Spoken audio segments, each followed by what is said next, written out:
All good. Ready to roll. So how did Shador progress from his first start to his second start? Yeah. Took care of the football, there throughout the game, which is a positive, something that with young players you stress. I thought operationally it was cleaner. As he gets more comfortable, more reps, more opportunities in and out of the huddle, communicating at the line of scrimmage, felt like we had more time at the line of scrimmage to get some things called up front. So, I think ownership of the system, ownership of what we're asking him to do, making good decisions, I thought there was some progression there for sure. He talked after the game Friday again and again yesterday about building trust with his receivers. How long should that take? I don't know if there's a set timetable on that. Obviously, every rep you get, every opportunity you get to throw routes on air, see things in practice, for young players, the first time, every time you see something could be the first time. So I think all those reps add up, and I think there's a natural progression here as they continue to work together. That trust will be built, and it's really, getting on the same page and seeing things the same way so that things can become second nature for them on the field. But then does frustration build as we saw Jerry Jeudy Right. kind of yelling at him on the sideline? Yeah, it's a competitive game. That's behind us at this point. I don't have any concern about their relationship, where they are, being on the same page. I think, look, everybody's competitive, wants to, play well and win games and do things the right way. So, that's something they've had a conversation on that's completely behind us and moving forward. You know what the disagreement was about, like what play it was on there? Yeah, I don't want to get into all the specifics there, except for the fact that it's a competitive environment, competitive game, and those guys have handled it, and we're all moving together on the same page. It sounded like yesterday when Shador was talking, he said he thought he was seeing things well, but maybe not trusting enough to let it rip Right. on some of the throws. Did you notice that? Yeah, there's certainly some opportunities he probably wants back, and that's going to happen with a young player. You're seeing things, and things are moving quicker than you're used to, and every rep he gets, every opportunity he gets, he's going to get more and more comfortable. There's always going to be plays you want back. I think we had some things there that you felt like you had some opportunities to hit, and those are coachable moments for a young quarterback. Those are opportunities to point out, like, hey, this is what open looks like, or this is the defender that our eyes need to be on, and trust that you're going to make this throw. And in the same vein, he makes a lot of those plays too. So it's building comfort across the game plan, across the concepts, across the coverages he could see, to make sure that we can maximize all the opportunities we have. But he's done a nice job of throughout the week of communicating and seeing things, and hey, I need another rep of this because I want to see it again. Like, all those points are really positive and moving in the right direction. That do you believe in the game slowing down for a player, or is that just a byproduct of kind of what you're talking about, just seeing the game better? I think those work hand in hand. I do think it slows down as you see it, as you get more exposed to it. 5 years from now, it's going to certainly feel slower to him. 5 weeks from now, it's going to certainly feel slower to him. So I do believe in, like, there comes a moment where you can kind of just, all right, take a breath.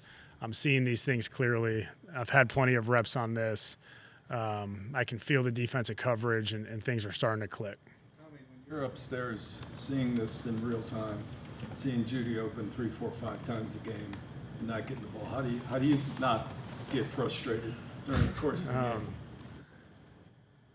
Yeah, like, we're all competitive. We all want to win. We all want to play well. But my focus is why, or how do we get this corrected? It's not this. We have a young quarterback playing who's doing everything we're asking of him, doing a good job of working towards the progression. So I try to internalize it. Like, where did I not make this clean enough for him to go execute? There are plays throughout games where there's a myriad of reasons why things don't work out. It's our job as coaches to present the solutions for the players so that they can. And that's really where my focus is. It's like, I brought this example up last week. In his first, real game time against Baltimore, we called a play twice. The second time we hit Harold on that 2-minute drive for the in-cut on the first play. We had called it earlier in the game. We had really the same look where we could have completed it. So the conversation is like, hey, what are we seeing? How do we get this corrected? This is what you should key and trust it. And then the next time we did, he executed it. And so that's where our focus is as a staff. That's where my focus is in the box, and trying to be as solution oriented and solution based as possible. So, I know you guys drill into the quarterbacks, take care of the football, don't be reckless and things Yeah. like that. What's the balance now, considering where you're at in the season with, obviously wanting them to take care of the Yeah. ball and protect it, but also at the same time, testing their limits and what they can do in situations and the risk that does come Yeah, with that? it all predicates what is the look that the defense is giving us, right? Are they giving us a look where we want to take that throw, where we are designing this to expose this coverage and get this play called and get this route thrown?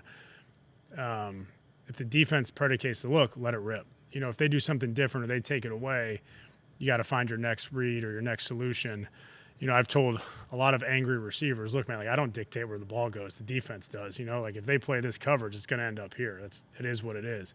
It's the same thing for the quarterbacks. If they play the coverage we want and we call the right play and we get into the right look, I think the play to Harold's a great example. Let's let it rip. That's the look we want. When it's not there, let's be smart and find a solution, and we'll call it again. The other plays in between, it's hey, when we have the look and we have the play, that's when it's time to let it rip, and that's where we want to make sure we're maximizing our opportunities. With Deshaun back in practice, Yep. what are your goals for him over the next few weeks? What are you guys trying to Make him comfortable, I think. Get him back in the swing of things, not put a ton of expectations on, big picture, but hey, let's get back into the swing of doing drills, back into the swing of throwing full speed routes to our receivers, our tight ends, getting comfortable at the line of scrimmage. Get him back feeling comfortable and playing the position and continue to work and improve, where he's at. The fourth down play calls, just Yes, sir. obviously they didn't go the way you wanted. Kevin talked about Yeah. how you go into those situations feeling confident and you like the play call that you Yeah. have. But what are those conversations like in those moments, and how do you balance Yeah. feel for the game and knowing where you're at, not wanting to set your defense back versus, hey, the analytics say this, or we feel really good about it. Yeah, look, the decision on going for it or not, Kevin does a great job of communicating that ahead of time so you can have your sequencing of plays ready to go. I would say, I've been a part of staffs where you get an abrupt, hey, go for, and then you're, Kevin does a wonderful job of, in the sequence of calls of, hey, if we get this thing to short yardage, we're in a go area here. Look, the first call, we are damn near, I think we were damn near 100% on that scheme throughout the season. They had some movement. We can put our guys in a better position up front to handle the movement, and that's our job as coaches. And, they made a nice play there on the left side. The second one, the personnel coming in with the injuries, some of the things that we needed to manage there, got it set. That's a play we've repped since August, I think, with Harold. And we had confidence in him being able to execute that. And, I think you see across the league, you've certainly seen here in the past of the tight end sneak play with quarterbacks not sneaking as much, have a lot of success in the plays that come off of it. Certainly we saw one a couple weeks ago against Baltimore.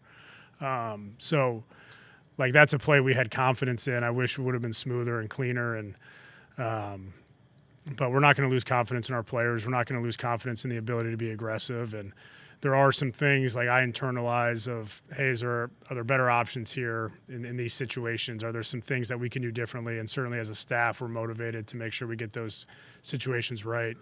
We had been pretty good in 4th and 1 throughout the year and felt really confident in some of those schemes. But, we're always, as you get good at something, teams are going to do some things to take it away. So our job is to make sure that we have complementary plays off of that.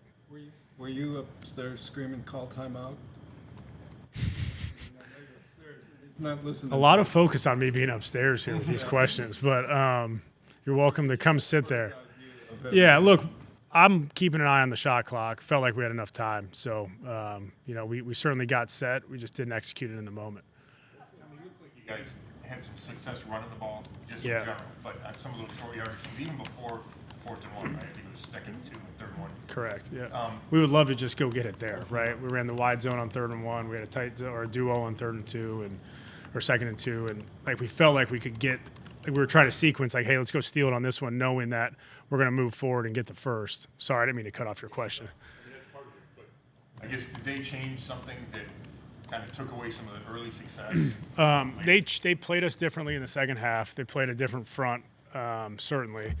we were still, like, if you look at those first couple drives in the second half, we were still about 5 yards a pop in the run game. You know, we had a couple good ones to get a first down. We started the drive we got stopped on. We started with the sprint out, got 8 yards, and then, you know, had 2 1-yard runs, we had been running it so much more effectively up to that point, and that's when we got stopped on fourth down. But, you know, when we were backed up, we ran 2 runs and got a first down and had some success there. So it felt like we were still running the ball at a pretty good clip. And then once it became a 2-score game, obviously the game flow becomes a little bit different. But we knew that we felt really good about our matchups and our run plan going into the game. And, you know, it felt like in the first half there was really some time where we were in control of the momentum of the game because we were able to run the ball at such a good clip. You know, for us, we fell short in some situational football. We got into the high kind of strike zone area and unfortunately went backwards and lost 3 points, or the opportunity for 3 points there. We got to a 4th and 1 twice, didn't execute. Like, we got to be really good in those critical moments to stay on the field and, you know, obviously score more points. What are the benefits of kind of going week to week with your quarterback decision and naming the starter like that? What are they, you said? Yeah. I just think it, you know, one, breathes confidence into the group and the player, and, you know, allows you to put a game plan together that, you know, is tailored to that individual, and one that you feel like gives them the most confidence and chance to have success. The benefits are to having Deshaun on the practice field for these young quarterbacks that he's actually on the practice field. I mean, Deshaun's been so great throughout the year in the meeting room with the young guys, with the vets. Like, I can't say enough good things about him. I really can't. And then his ability to be out there and see things and communicate, talk to those young players, them to also just like observe and learn from a guy that's played at a really, really high level in this league and has been through a lot of the battles that young quarterbacks face. Like, I think their ability to just see that in person and, you know, similar to what it was like when Joe was here, and being able to observe and then also be able to lean on him on the field and in the meeting room. During the pre-draft process, you guys obviously did your due diligence on all these quarterbacks. Just what were conversations like with Cam, and, you know, Yeah. what stood out about him as a player as you guys get ready? Competitive, like ultra competitive. Good free throw shooter. I think he knocked down 9 straight out here. Really enjoyed our time with Cam. Like, we'll be a fan of his and rooting for him. Just his family was great. He has a good way about him, confident, ultra competitive, like made up of the right stuff. And so we'll be rooting for Cam throughout his career. Just through my brief interactions with him leading up to the draft, like, really liked the kid and really liked what he was about. If you guys get the chance and Deshaun is ready to run the scout team, how might that be good for your defense, just in terms of maybe seeing a dual threat quarterback? Yeah, those are not up to me. So we'll see how things transpire. And our focus is let's get Deshaun comfortable and better and feeling good, and then we'll see where things go.